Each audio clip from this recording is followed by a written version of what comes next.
Hey guys, I am posting an update, day 3 of my hospital stay, day 2 of chemo. I am on a medication called cyclophosphamide, which is just a chemo. It's one that I've had in the past, but it's at a lower dose and the side effects aren't terrible. A little bit of a loss of appetite. It can cause some constipation, and the steroids that they give you for pre-meds can cause some flushing of the skin and like mood swings and things like that, but it hasn't been too bad. So updates, blood work has been great. I have pretty much been passing the time on my phone, making these videos, which has been helping. Reading. I have 2 books going right now, which are kind of about cancer, kind of about divorce, but they've been really insightful and helpful. One of them is Lisa Turkhurst. I cannot pronounce things. It's not supposed to be this way. It's just about like trials we go through in our lives. It's like a faith-based book. And then this one is about the art of being alone.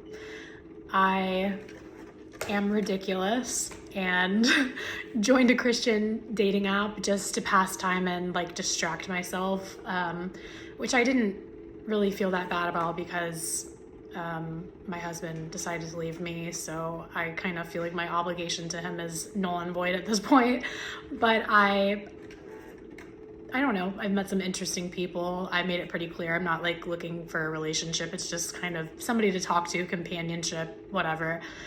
And I was scrolling through this app that I was on, and one of the people on there, the profile picture was that book, and I was like, So I ordered it that day, and it's been a pretty good book. It's not like, you know, the most articulate or best book I've ever read, but it had some really good points, and I don't know, it's been cool. So been doing that to keep me busy, and prayer, and watching some Netflix, and talking to my nurses, getting as much information as I can, and yeah, you know, Facebook, passing the time. But yeah, as far as the plan for discharge, I was supposed to be going home on Thursday, but they're waiting on this medication that I'm supposed to be, like, they want me to leave with this medication in hand.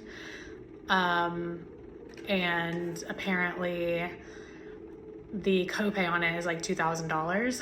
So if you're interested in it, the medication is called Venetoclax, which is basically like chemo in a pill.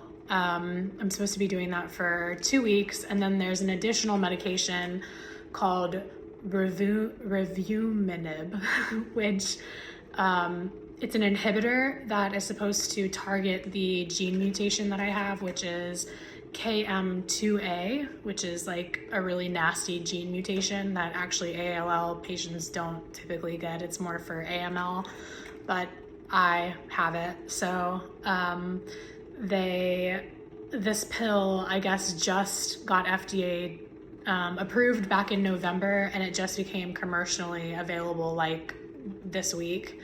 And that's apparently I'm supposed to be on this chemo pill, and then they're going to switch me to this inhibitor that had really good results, and the timing is like a godsend, because if I'm able to start this medication now while I'm still in treatment, I can use it as my aftercare. And the type of gene mutation that I had, there was previously no aftercare regimen, which is aftercare is like a normal part of treatment. Like, you get the transplant, and then just as a precaution, like generally you go into some sort of aftercare, like some sort of chemo, like once a month or something like that, or like a pill, or you know, just to prevent relapse even further. And for my gene mutation, there was none, so now there is. And if I start that pill now, I will have the aftercare, but I have no idea what that's going to cost. I'm scared to find out. The hospital that I am at, I actually have worked for the last 3 years, and I'm through their insurance. And I guess they're really good about getting those costs down. Like, I guess there's all kinds of grants and like all types of things that you can apply for. So they're waiting to get the cost down for the medication that I'm supposed to be leaving with. But in the meantime, while I'm waiting for those costs to come down, I have to stay here because they don't want me to leave with nothing. So I don't know if or for how long that will prolong my stay. I'm hoping not too long because I dearly miss my daughter. So yeah, that's pretty much it.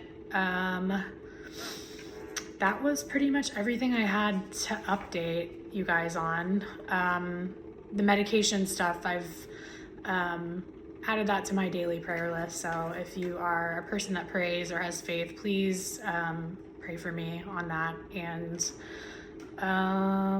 yeah, I don't know if it's helpful, but if I have any Christian followers, if you're dealing with any type of illness or cancer like me, or just, you know, anything that's going on with your body, fertility issues, whatever, I have had this scripture that I have said over and over again, like anytime I get worried or fearful of the future, or I have those thoughts coming in telling me, like, you know, worst case scenario, because I do deal with a lot of anxiety, and this has been a very anxiety inducing situation for sure.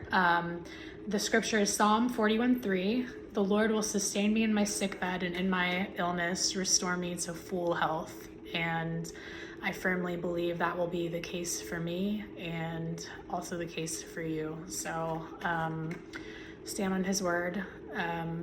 God is not a God that should lie.